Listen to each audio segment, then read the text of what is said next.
primeiro o do terceiro e depois o do quarto, e nós faremos, então, um julgamento conjunto, porque a decisão será a mesma, certamente, para ambos. Então, eu chamo o agravo interno 86.205, dígito 61, em que é agravante Ramon Coelho Figueiredo. Eu não sei quem é o advogado que está presente. É o doutor João Francisco Neto. Então, o doutor João Francisco Neto fará a sustentação pelo Ramon e chamo o agravo interno 8660575, em que é agravante Matheus Amaral Montemor. Advogado, doutor Marco Túlio, que fará, então, a sustentação em seguida ao doutor João Francisco Neto, cada um pelo tempo regimental. Eu dou a palavra, então, ao doutor João Francisco Neto para a sua sustentação no terceiro processo. Excelentíssima desembargadora Kátia Janguta, presidente do colegiado. Em primeiro lugar, eu gostaria de indagar a Vossa Excelência se nós teremos os 15 minutos regimentais para sustentar o habeas corpus. Sim, o senhor tem 15, o doutor Marco Túlio terá 15 também. Então, agradeço, Vossa Excelência, apenas para organizar aqui a sustentação dentro do tempo. E cumprimento também o relator do feito, o desembargador Flávio Horta, desembargador José Assir. Ontem tive a oportunidade de despachar com Vossas Excelências. E digo, em primeiro lugar, que o paciente ele se encontra preso preventivamente desde o dia 23 de outubro de 2022. Na época da decretação da prisão, a defesa tomou o cuidado de pedir uma reconsideração para o juiz de primeiro grau, que vem a ser o doutor Luiz Cláudio, da primeira vara criminal da comarca de Petrópolis. Esse pedido, feito em primeira instância, foi indeferido. A defesa, então, impetrou o habeas corpus do Tribunal de Justiça, que veio a ter a relatoria do desembargador Flávio Horta, e indeferiu a liminar e solicitou informações. As informações foram prestadas, o parecer do Ministério Público foi colhido, e quando o processo já estava pronto para julgamento, no fim de novembro, a defesa tinha a natural expectativa de que esse habeas corpus fosse julgado pelo colegiado no fim do ano de 2022. Mas aí veio à tona uma decisão do desembargador Flávio Horta, no dia 8 de dezembro, em que monocraticamente extingue o habeas corpus, porque seria, no seu entendimento, inviável e incabível a impetração do remédio heróico neste caso. E, diante dessa decisão monocrática, a defesa não teve alternativa senão interpor o agravo regimental para que o colegiado, os demais desembargadores, no caso, a desembargadora Kátia Janguta e o desembargador José Assir, pudessem tomar conhecimento do alegado constrangimento ilegal que assola o paciente. E é por esse motivo que o processo vem a ser julgado no dia de hoje, dia 28 de fevereiro de 2023, e o paciente, a essa altura, já está preso há mais de 4 meses, desde o fim de outubro. E eu quero dizer com toda a vênia e com o máximo respeito ao desembargador relator, de que o entendimento de que a defesa teria buscado valorar provas na impetração, esse entendimento, data máxima vênia, está equivocado e não deve ser prestigiado pelo colegiado, porque a defesa, em hipótese alguma, em tempo algum, buscou discutir provas nesse habeas corpus. O réu foi preso, se encontra em ergástulo público, e é claro que a legalidade ou a ilegalidade dessa prisão precisa ser reexaminada em segunda instância, em segundo grau de jurisdição, isso é uma garantia constitucional, pelos desembargadores no órgão colegiado. E é isso que a defesa pede nesse momento. Porque se o doutor Luiz Cláudio, o juiz de primeiro grau, ao decretar a prisão, ele alega que o paciente teria perfil violento, que ele seria uma pessoa que não estaria habilitada ao convívio em sociedade, como que a defesa poderia deixar de dizer na impetração sobre a vida anteacta desse paciente?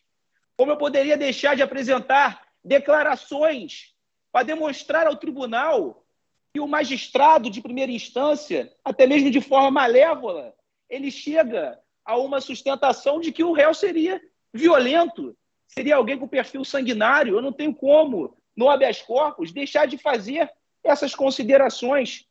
O que se tem na decisão de primeiro grau é um verdadeiro sofisma, porque se diz O réu é violento. O réu tem perfil sanguinário. Logo, ele deve ser preso para não intimidar testemunhas. E o magistrado segue na sua decisão. O réu tem contra si uma acusação grave, uma pena gravíssima, severa, que é uma acusação de homicídio. Então, ele deve ficar preso, porque solto seguramente irá fugir. Essa é a lógica do magistrado. A pena é severa, então ele deve ficar preso, porque senão ele vai fugir. O perfil dele seria violento, logo ele deve ficar preso, porque senão o réu vai intimidar testemunhas. O que se tem, com a máxima vênia ao juiz de primeiro grau, é um festival de elucubrações cerebrinas nessa decisão de primeira instância. E o pior é que o magistrado, se ele se permite invocar na decisão que decretou a prisão preventiva, se o magistrado se permite dizer que o caráter da conduta é sanguinário, como que eu vou impetrar um habeas corpus e deixar de expor, de apresentar ao tribunal a dinâmica do fato que levou esse acusado ter a desventura de, do dia para a noite, ser colocado no ergástulo público? Isso não é exame de provas. O que eu peço aqui na impetração é apenas que se avalie toda a documentação que foi utilizada pelo juiz de primeiro grau para decretar a prisão preventiva. O que se pede é o simples exame dos documentos que levaram a essa ilegalidade.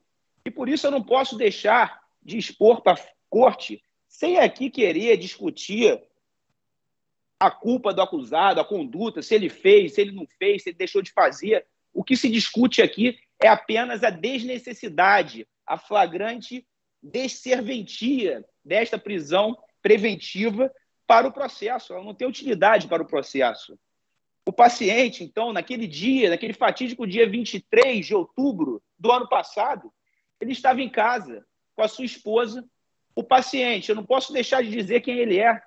Ele é um arquiteto formado, trabalhador desde a mais tenra idade lá, fez a faculdade, arrumou um estágio desde o primeiro período numa empresa de engenharia, veio a se formar, constituiu família, tem um escritório de arquitetura com diversos projetos em andamento, é uma pessoa de bem, querida na cidade, e eu juntei uma declaração do seu antigo empregador, que hoje virou seu parceiro comercial, em que ele diz que é um garoto trabalhador, que sempre se portou bem, uma pessoa amável, educada, nunca arrumou problema, nunca teve um episódio de violência ou agressão em sua vida. Então, o paciente se apresenta à corte pedindo a proteção judicial com esse passado, com essa vida impoluta. E ele, então, nesse dia, ele resolve ir num show com a sua esposa e com o seu cunhado, junto com a namorada. E eles vão lá para o Parque de Exposições de Itaipava, Vossa Excelência devem conhecer ali a região. É um parque onde se realizam shows, e nesse dia o show terminou por volta de 4, 5 horas da manhã, e na hora de ir embora, o seu cunhado, o Matheus, que será defendido no próximo habeas corpus, ele teve uma discussão com a namorada e resolveu ir embora a pé para buscar um Uber. O paciente, o que ele fez então, o Ramon, ele, solidário, disse o seguinte: eu vou com você, a gente pega o Uber e vai embora. E com eles estava um outro amigo do Matheus. O Ramon, ele tem 32 anos de idade. Já o Matheus e o Hudson, que é o terceiro réu, são mais jovens, têm 20 e poucos anos de idade, não são nem formados, estão num ergástulo ainda pior, porque não tem curso superior. Mas o fato é que eles saem do Parque de Exposições de Itaipava em busca de um Uber ou de um táxi, diversas pessoas, milhares de pessoas saindo ao mesmo tempo, eles resolvem, então, seguir caminhando em direção à Nogueira. E vão caminhando naquela direção, que foi o tempo da esposa do Ramon, ora paciente, buscar o carro, junto com a namorada do Matheus, e elas, então, retornam para casa. E no percurso, durante o caminho, o que acontece? Elas enxergam os três andando. Então, ela para o carro e pede para eles ingressarem no automóvel. Para de bobeira, vamos embora. E o Matheus, então, enfim, diz: eu não vou pegar um Uber, não quero ir com você. Nesse momento, tem um cidadão na frente que os três nunca viram na vida, não conheciam, certamente estavam no show, todos eles devem ter ingerido bebida alcoólica. Esse rapaz que estava na frente, ele teve a desventura de se dirigir às duas mulheres que estavam no carro e falar coisas de conotação sexual. E aí, em questão de segundos, menos de um minuto, o Hudson, que é o terceiro acusado, que o habeas corpus dele não será julgado hoje, mas o Hudson, ele então vai lá tirar satisfações com esse rapaz que ninguém conhecia. E ali começa uma briga entre os dois. E o Ramon e o Matheus estavam juntos, tentaram separar, enfim, eles tinham bebido, sabe-se lá o que aconteceu. O que aconteceu naquele momento, isso vai ser discussão de prova no processo. Mas há relatos de testemunhas de que o Ramon sequer participou. Há um vídeo que demonstra, naquele momento, que a esposa do Ramon saiu do carro e ela estava lá tentando puxá-lo. E ele estava para o lado de fora de uma rede de proteção. O fato é que isso demorou alguns poucos segundos e esse rapaz, esse jovem que mexeu com as meninas, ele teve a desventura de cair, porque tudo se passou do lado de um rio que estava em obras. E ele caiu e ele bate com a cabeça. Ele ficou no hospital por alguns dias e depois veio a óbito. Quando esse rapaz cai, os três ficaram atônitos. O Ramon desceu para tentar socorrê-lo no rio. E aí começaram a juntar pessoas que nada viram. E essas pessoas, então, aglomeraram em cima do paciente, do Matheus, que veio a ser seu cunhado, e desse outro rapaz, que era o Hudson. A polícia chegou e os três foram levados para a delegacia. E na delegacia, então, foram presos em flagrante. E depois veio a denúncia de que eles teriam cometido homicídio qualificado. A denúncia diz que eles tiveram a intenção de matar o pobre desse jovem que caiu, assim como qualquer um deles poderia ter caído também. O que houve ali foi uma fatalidade, foi um acidente, ainda que tenha havido uma lesão corporal recíproca anterior. Mas, quando a defesa faz esse tipo de alegação no habeas corpus, não se está querendo discutir provas. Eu não estou aqui pedindo para a corte trancar a ação penal. Eu estou pedindo para a corte avaliar a necessidade de se prender essas pessoas, de acabar com a vida desses jovens. O paciente, ele é arquiteto, ele foi preso, ele saiu de casa para ir num show, ele não teve intenção de matar ninguém. E a absolvição dele será conseguida sim na primeira instância. Se caso ele vier a júri, os jurados irão absolvê-lo, mas isso não é tese do habeas corpus. O que está querendo se dizer aqui é que essa prisão não tem necessidade. E os fundamentos que o juiz de primeiro grau utiliza para decretar essa prisão, eles são insubsistentes.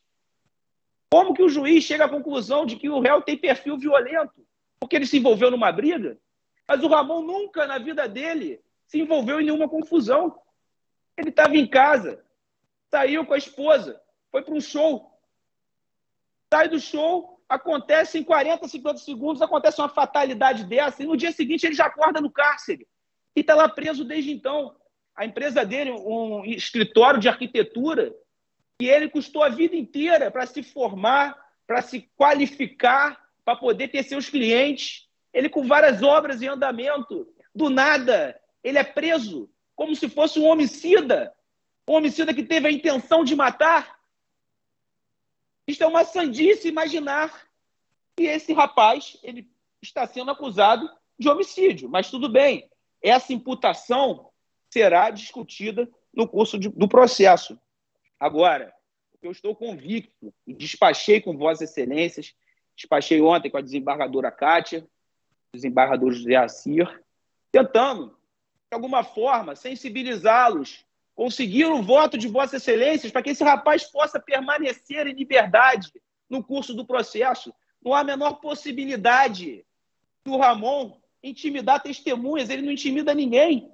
Ele tem uma esposa que está em casa, aflita, atônita. Toda quarta-feira vai visitá-lo no presídio. E a dor dessa mulher que vem a ser irmã do outro paciente, do Matheus. Então ela teve, do nada, naquela noite, por conta de uma discussão boba, e eles resolvem ir a pé e tem essa fatalidade. Essa mulher tem, do nada, o irmão mais jovem e o marido preso. E hoje, nesse momento, ela está lá visitando o Matheus em São Gonçalo. Ele está preso numa cadeia horrível. E amanhã, às quartas-feiras, é o dia de visita lá em Bangu.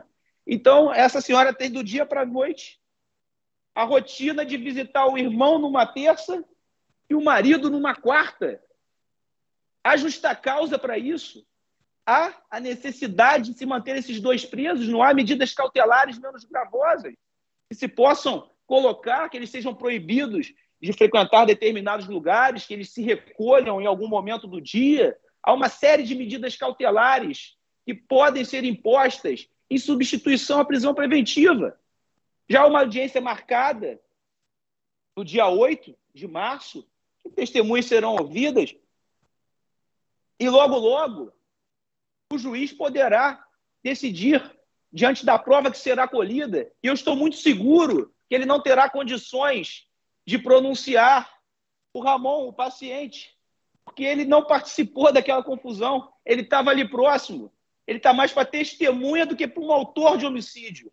Isso é uma questão que vai ser discutida no curso do processo. Haverá uma decisão de pronúncia, eles irão a júri, serão julgados, e se forem condenados, serão presos e cumprirão pena. Mas eles já Com licença, excelência. Doutora Kátia, o tempo acabou. Eu finalizo. 1 minuto para terminar, por favor. Eu finalizo, desembargadora Kátia Janguta, presidente do colegiado, pedindo a Vossas Excelências que permitam ao Ramon, ao paciente e também ao Matheus, que são pessoas de bem, que não tiveram a intenção de matar esse jovem, e também deve ter uma família que está sofrendo, assim como a deles. Que Vossas Excelências permitam que eles respondam daqui para frente o processo de liberdade. Nós faremos a defesa deles na primeira instância, e se um dia eles vierem a ser condenados, eles cumprirão a pena, porque não há a menor possibilidade de fuga, não há a menor possibilidade de intimidar testemunhas, nem de garantia da ordem pública nessa prisão. Não há utilidade para o processo, e eu peço a Vossas Excelências a concessão, o conhecimento em primeiro lugar, e depois a concessão do habeas corpus, ainda que medidas cautelares menos gravosas sejam aplicadas. E obrigado pela atenção doutor de João. todos. Muito obrigada pela sustentação. Vou abrir a palavra, então, ao doutor Marco Túlio, está presente? Também pelo tempo regimental. Doutor Marco Túlio. Já está. Aqui, doutora. Pois não. O senhor tem a palavra também por 15 minutos, doutor Marco. Excelentíssima senhora desembargadora Kátia Janguta, hoje presidente dessa colhida da Câmara, excelentíssimo senhor desembargador relator, Flávio Marcelo Horta Fernandes, desembargador José Acilessa, membros da Defensoria, do Ministério Público, caros colegas.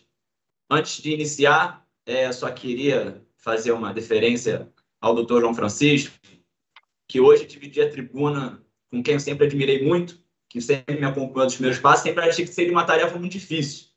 Mas depois dessa brilhante sustentação, a quem parabenizo, ficou um pouco mais fácil, porque a explanação feita do caso, bastante detalhe, não precisaria dizer mais nada. Mas há uma necessidade de se frisar que o habeas corpus Matheus, impetrado em favor do paciente Matheus Montemor, visou única e exclusivamente a ausência de fundamentação idônea que considerasse necessária a decretação da prisão preventiva. Nunca, em qualquer momento do presente habeas corpus, quis se fazer a valoração de provas, como dito pelo eminente desembargador, a quem respeito muito, mas, na verdade, a defesa dos elementos incontroversos produzidos já no inquérito trouxe apenas para mostrar o que o magistrado não conseguiu demonstrar. Em sua decisão vazia, carente de fundamentação idônea, que serve para todo e qualquer processo, violando, assim, dispositivos legais como o artigo 315, parágrafo 2º, inciso 3º do Código de Processo Penal, que, com a lei do pacote anticrime, disse que nenhuma fundamentação seria considerada legal se servisse para todo e qualquer processo. A fundamentação utilizada, eu peço vênias a Vossas Excelências para ler o trecho, o curto trecho da decisão, a única que ele se vale de uma fundamentação completamente abstrata. Abre aspas. No presente caso, vislumbra a necessidade de se garantir a ordem pública no caso em tela. Ficou comprovado pelos documentos e vídeos acostados aos autos, especialmente dos relatos das testemunhas, que o perfil dos acusados revela-se violento, em nenhum momento ele é capaz de dizer o relato, o trecho. Porque, excelências, não há os depoimentos trazidos tanto pela defesa do acusado Ramon, tanto pela defesa de Mateus, dizem o contrário. Dizem que não viram nenhum dos dois praticar o suposto empurrão que teria culminado na tragédia, na fatalidade da morte da vítima. E segue mais. As circunstâncias concretas do crime praticado demonstram considerável despreparo dos acusados para o convívio social. Que circunstâncias? Não há. Isso é um fato isolado na vida do impetrante, assim como na vida do Ramon. Entendeu? Excelências, é claro aqui a questão abstrata. Vale-se mais, indica, abre aspas novamente, vale a pena destacar que o crime praticado pelos acusados é de suma gravidade, considerado como hediondo pelo nosso ordenamento jurídico. Ora, que fundamentação é essa? Não há necessidade nenhuma da prisão do impetrante, do paciente Mateus. Nesse sentido, excelências,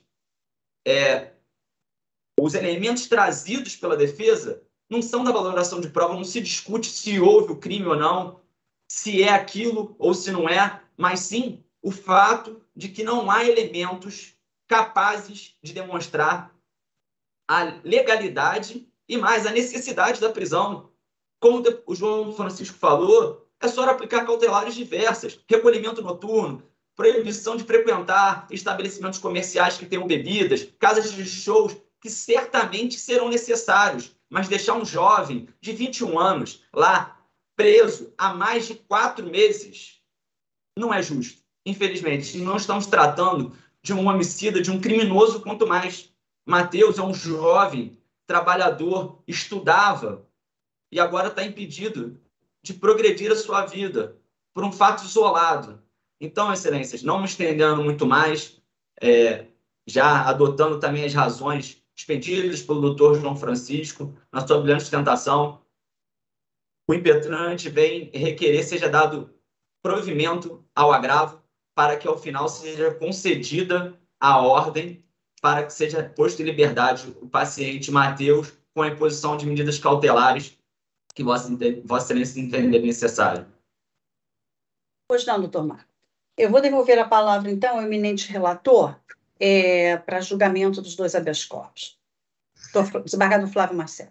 Bom, presidente, eu entendo que eu estou votando por manter a decisão monocrática e vou dizer por quê. A decisão que manteve a segregação... Na decisão que manteve a segregação, o magistrado destacou que as razões sugestivas de perigo são concretas e não somente especulativas, razão pela qual não vislumbra suficiência em medidas cautelares alternativas no caso concreto. Também pontuou que as circunstâncias concretas do crime praticado demonstram considerável despreparo dos acusados para o convívio social. A dinâmica dos fatos demonstra serem os acusados extremamente frios e perigosos. Considero que, com esse perfil, em liberdade, possa intimidar as testemunhas, vulnerando o tramitar seguro e tranquilo do processo criminal. A um só tempo, a severidade da pena, em tese, faz com que se tenha suspeitas de que soltos possam evadir-se, furtando-se da aplicação da lei penal. E aqui eu também ressalto as circunstâncias do caso concreto. Os PMs foram acionados pela sala de operações para averiguar a tentativa de homicídio. Ao chegarem ao local, teriam constatado que Hernandes Dornelli Saldanha estaria na beira do rio, inconsciente e com ferimentos na cabeça. Acionaram o corpo de bombeiros, que prestou os primeiros socorros. A vítima foi levada ao Hospital Santa Teresa. Populares que presenciaram os fatos narraram para os PMs que ocorreu uma briga entre as vítimas e os 3 indiciados. Disseram também que a vítima foi jogada de uma altura de 6 metros da margem do rio. Essa que foi a fatalidade. Ele foi jogado de uma altura de 6 metros na margem do rio. E tem um vídeo. Eu vi o vídeo. No vídeo mostra os 3 acusados em cima da vítima. Se foi uma fatalidade ou não, isso depende de perícia, mas a imputação ela tem embasamento no fato concreto. seja, os 3 indiciados estavam em cima da vítima e ela depois caiu de uma altura de 6 metros. Os réus teriam tentado fugir do local, mas foram apreendidos por populares. Os populares é que fizeram a prisão. Ou seja, eles não se apresentaram em delegacia de polícia, eles estavam tentando sair do local e foram impedidos de sair pelos populares. E note-se o seguinte, que eles, até onde foi reportado nos autos, não há notícias de que os populares tenham agredido, tenham usado de força, a não ser para impedir a fuga. Os PMs assinalaram que os populares gravaram os acusados agredindo a vítima. Um dos PMs informou que em um vídeo foi possível ver os 3 denunciados em luta corporal com a vítima. Então, a meu ver, a segregação está fundamentada, mesmo porque a Corte Suprema brasileira, no que tange à ordem pública, ela admite que a periculosidade do agente seja inferida a partir da ação praticada no caso concreto. Ou seja, pela vilania do próprio fato, é possível você decretar uma prisão por ordem pública. Isso a gente vê que se repete não é só no Brasil, não. O Daniel Alves está preso lá na Espanha pela vilania do caso concreto. Nós aqui, há pouco tempo, na última sessão, nós denegamos um HC que teria sido por um crime de homicídio, e aí, no caso, haveria até dúvida, mais dúvida até do que nesse processo, sobre se haveria o dolo, porque o acusado teria praticado o homicídio ao volante de uma motocicleta, e nós denegamos a ordem, justamente por causa da vilania, por causa do impacto no caso concreto. Então, a Corte Suprema ela decide, por exemplo, que a garantia da ordem pública visa, entre outras coisas, evitar a reiteração delitiva, assim resguardando a sociedade de maiores danos. A garantia da ordem pública se revela ainda na necessidade de se assegurar a credibilidade das instituições públicas quanto à visibilidade e transparência de políticas de persecução criminal. E a garantia da periculosidade do agente concretamente demonstrada, como no caso, é preciso da possibilidade de reiteração criminosa e participação em organização criminosa, são motivos idôneos para a manutenção da custódia cautelar, a fim de garantir a ordem pública. Isso aí são HCs julgados no STF, relatores ministro Joaquim Barbosa, ministra Ellen Grace e ministro Joaquim Barbosa também. Então, a Corte Suprema ela admite a decretação da prisão pela garantia da ordem pública. E foi o que o juiz fez. Ele fundamentou na vilania do fato. E a gente verifica aqui que os próprios advogados, na impetração, eles procuram discutir, sim, as provas. Então, eles vêm, e hoje, até na sustentação, nós vimos que eles narraram detalhadamente o que teria sido a ação, que eles teriam ido a um show da banda Sorriso Maroto e que a vítima teria ofendido as moças e, por isso, houve o evento e que o paciente estava mais atrás, acabou sendo atingido pela confusão e tentou separá-lo, chegou a cair no chão, e que é possível observar que o paciente está do outro lado da rede de proteção e por isso teria caído acidentalmente. Agora, por que ele chegou ao outro lado da rede de proteção é que eu não sei. Então, a meu ver, a imputação ela tem fundamento em fatos concretos. Nessa fase, vigora o princípio do indubio pro societate. Então, em princípio, a gente tem que prestigiar a veracidade da imputação, pelo menos até a pronúncia, e os fatos são extremamente graves. Houve uma repercussão imensa na sociedade de Petrópolis quanto a isso. E por isso eu entendo que a manutenção da prisão, aqui, se a gente fosse apreciar o habeas corpus, teria que adentrar necessariamente pelo exame das provas. E, por isso, eu dei a decisão monocrática, no sentido de que a decisão do juiz, o acordo, estava devidamente fundamentada e, por isso, eu extingui o habeas corpus e estou votando pela manutenção. Vossa Excelência estão desprovendo o agravo. Isso. Como vota o desembargador José Assir? Bom, presidente,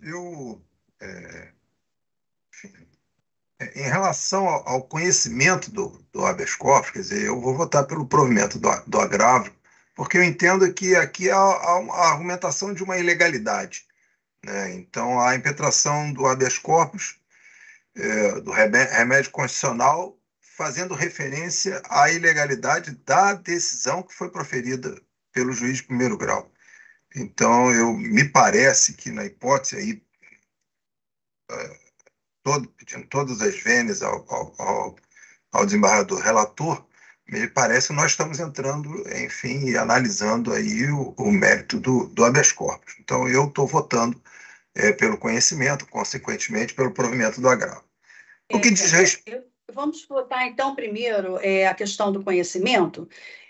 Eu também vou pedir vênia ao desembargador Flávio Marcelo, porque também entendo que houve uma alegação em ambos os habeas corpus, alegação de ilegalidade, porque a decisão não estaria devidamente fundada nos fatos concretos existentes nos autos. Então, eu entendo que aí é um caso de análise, de reanálise pelo tribunal em relação a essa decisão.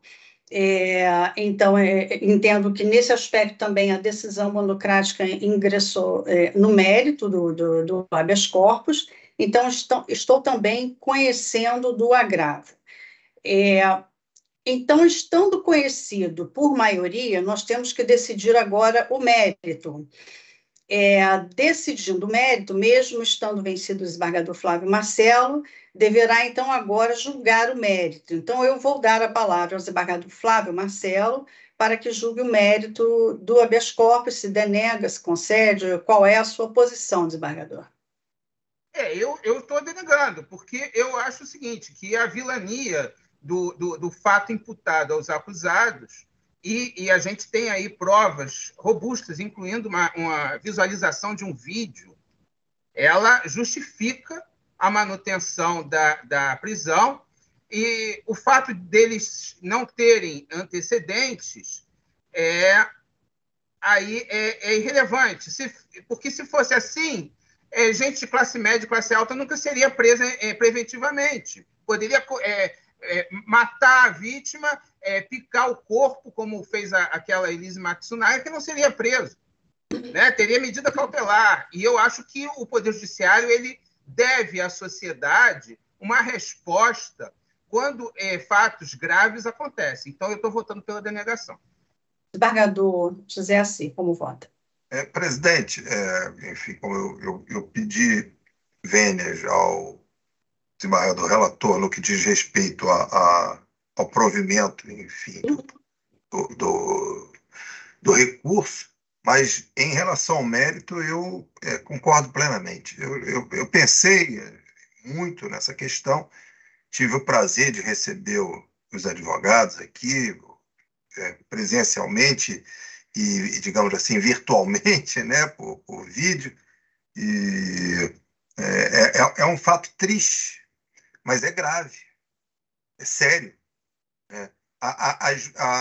Eu tenho uma tendência, quer dizer, assim, todos nós, né, há uma preocupação muito grande com as questões. A gente se depara aqui no crime com certas questões em que a gente analisa, de fato, até o que muito bem foi colocado, tanto pelo doutor João Francisco quanto pelo Marco Túlio, né, a efetividade da prisão. Claro que a gente tem a preocupação. Nós temos um sistema penitenciário catastrófico. Na verdade, parece que nós não temos lugar para todas as pessoas ou para todo tipo de crime. É uma verdade. Mas isso isso pode servir de justificativa em certas situações, em certos casos. Mas nós não podemos aqui fazer tábua rasa da gravidade desses fatos. Argumentar em cima de uma festividade, da embriaguez decorrente dessa festividade, que conduziria 3 pessoas que sejam de bem, que sejam maravilhosas, colocar a vítima na posição que ela foi colocada. Não há, aqui pelo relato, inclusive, das testemunhas, eu estou aqui com todos os depoimentos, eu poderia ler, eu acho que é desnecessário, todos nós conhecemos muito bem aqui os fatos, enfim, as peças processuais de que dispomos até o momento, mas houve a participação dos 3, houve agressão aos 3, e a vítima ela retrocedeu em razão da inviabilidade de enfrentar 3 agressores, né? Ainda que ela tivesse em algum momento feito um comentário deselegante, desagradável, ou possa ter sido desagradável, como acontece, mas o fato é que as pessoas não lograram se conter numa situação dessa natureza e que resultou numa queda de 6 metros. Isso é uma coisa muito séria. Numa briga, se é uma briga normal, a pessoa vê a outra com um risco próximo de cair, ainda mais quando ela tá saindo, ela está se afastando, porque ela não tem condições de se opor àquela agressão que vem de 3 pessoas. Mas houve continuidade, né? Então, aqui não se está questionando, na verdade, não se vislumbra ilegalidade, é evidente. A decisão, embora o juiz possa ter utilizado algumas expressões ou adjetivos, né, para qualificar os pacientes, né, que talvez não tenham sido devidos, né, mas isso não torna a decisão ilegal, não se vislumbra ilegalidade nenhuma. E como muito bem destacou o relator, o nível de gravidade dos fatos e a linha de comportamento dessas pessoas naquele quadro, ela é muito grave. E as consequências são muito graves. Então, eu pensei muito, né, e refleti muito, foi um processo, foi uma questão aqui que enfim, eu não perco sono, porque, graças a Deus, mas a gente se preocupa, a gente quer proferir uma decisão mais próxima possível da justiça.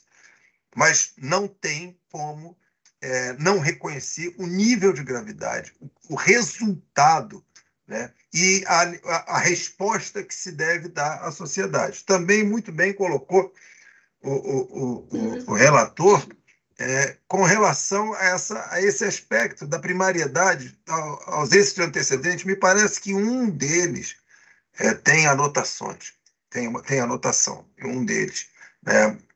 Mas não importa, ele é arquiteto, ele trabalha, a gente se preocupa muito com isso, mas e a gravidade do fato? E as consequências? E como muito foi colocado, inclusive, na tribuna, e a família, né?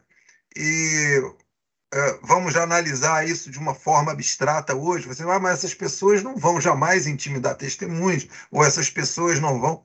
Eu não sei.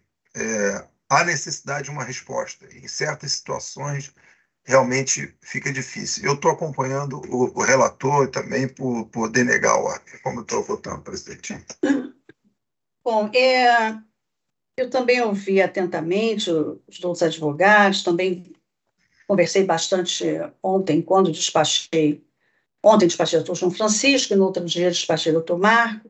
E desde ontem venho conversando muito com o desembargador José Assir a respeito desse processo. Conversamos ontem à noite, umas 2 vezes, conversamos hoje de manhã, porque realmente é uma situação que envolve pelo menos 2 pessoas, né, que não têm antecedentes, que trabalham, nunca se envolveram em qualquer fato. Mas a verdade é que, realmente, o desembargador relator, ele trouxe argumentos bastante fortes no sentido da manutenção dessa prisão. falando a respeito até do vídeo, né? Eu não estou aqui entrando na análise de prova, mas até para entender os argumentos do eminente juiz de primeiro grau, nós temos que analisar, ou pelo menos ler um pouco do processo, e eu tive ontem a oportunidade à noite de ler os depoimentos todos que foram prestados e ver o vídeo. Percebi pelo vídeo, em princípio, né, porque eu não posso agora afirmar que o vídeo revela isso exatamente, mas que se vê rapidamente do vídeo é que 2 dos réus inicialmente agridem violentamente a vítima e depois o terceiro é puxado pela camisa, mas ele em determinado momento ele consegue chegar perto e ele também dá um tapa na vítima, depois ele sai, me parece que esse seria o Ramon, estava ali, me parece um pouco zonzo e perturbado com aquela situação, mas a verdade é que eu consegui ver um pouco disso no vídeo, então são 3 pessoas em cima de uma, né? Não obstante, seja lá o que essa vítima tenha dito, as mulheres, e também que todos ali, todas aquelas pessoas que estavam ali, tanto réus como vítima, como as testemunhas, que passaram por ali, prestaram depoimento, estavam todos saindo do show, todas as pessoas estavam ali, deviam ter bebido um pouco, estavam todos um pouco alterados pelo álcool, eu não tenho dúvida disso. Então, não posso dizer agora se havia a intenção dos réus de matar ou não. Acredito que houve uma intenção, sim, de tomar uma satisfação com a vítima, porque ela teria falado qualquer coisa obscena para a mulher. Também tem testemunhas que dizem que não foi isso que ela falou. Enfim, não sei se falou, se não falou, porque eu não posso deduzir isso da prova agora. Mas a verdade é que foram 3 pessoas que chegaram efetivamente a essa agressão e houve a morte da vítima. De que forma isso aconteceu não se consegue extrair agora do processo, até se houve esse dolo, se houve esse empurrão, ou se a vítima caiu. Isso é uma matéria que vai ter que ser discutida no âmbito do processo. Mas, na verdade, é um fato extremamente grave. Disseram uma testemunha, inclusive eu anotei aqui, que foi a testemunha Luciano, foi novamente prestar depoimento na delegacia, ele prestou depoimento 2 vezes, e inicialmente perguntaram se ele estava com medo, porque parece que alguém comentou que ele estava com medo de prestar depoimento. Então, me parece que os réus soltos podem, de alguma forma, não ir intimidar a testemunha, não, ameaçá-la, não, mas estando soltos, ela se sentir intimidada de prestar depoimento e ver que 3 pessoas agrediram uma vítima que ele viu falecer ali e ver essas 3 pessoas soltas. As testemunhas também revelam que cercaram os réus, quer dizer, os policiais, quando chegam, dizem que as testemunhas tentaram conter os réus para que eles não fugissem. Eu não sei efetivamente se eles tentaram fugir ou se imediatamente foram cercados para não fugirem do local. Isso também é uma matéria que tem que ser analisada lá em sede de primeiro grau, mas a verdade é que há pelo menos um indício de que eles teriam tentado sair do local para não serem detidos. A verdade é que foram presos ali. Então, há alguns elementos, algumas circunstâncias, e especialmente a necessidade dessa garantia da ordem pública, sim, porque foi um fato extremamente grave e que, com certeza, né, comoveu a família da vítima, e nós devemos dar uma resposta satisfatória, pelo menos nesse momento, a essas pessoas. Entendo que há algumas circunstâncias, sim, realmente graves, que comportam, no momento, essa prisão preventiva. O juiz pode ter sido um pouco contundente, um pouco usou de expressões, entendo eu, que não muito felizes, né, em relação a alguns aspectos dos réus, quando ele fala em sanguinários. Então, eu não extraio isso desses fatos, que seriam pessoas sanguinárias, frias, não.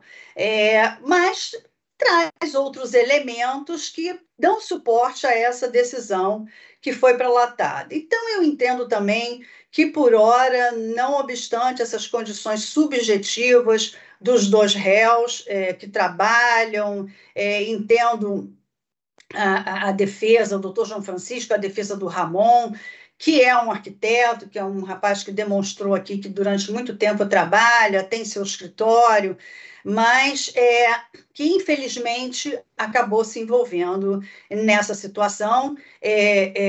Poderiam ter evitado, talvez, todo esse entrave, né? Simplesmente empurrarem a vítima para lá, saírem do local, mas, enfim, acabaram todos se envolvendo nessa fatalidade e, de alguma forma, as consequências vieram e, no meu entender, terão que assumir por hora essas consequências, que, no momento, é a consequência da prisão preventiva.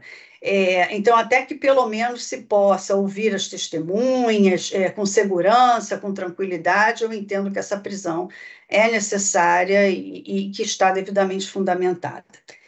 Então, doutores, por maioria, nós estamos conhecendo do agravo, ficando vencido o desembargador Flávio Marcelo, que mantinha o seu entendimento pelo desprovimento, estamos dando provimento ao agravo para conhecer do habeas corpus, mas, no mérito, estamos, por unanimidade, denegando a ordem, e ficará como relator do voto o desembargador José Assir Lessa. Esse é o resultado. Eu vou fazer a declaração de voto, tá? Certo. Então, fará a declaração de voto o desembargador Flávio Marcelo. Então, esse é o resultado. Desejo uma boa tarde aos advogados. Tudo de bom.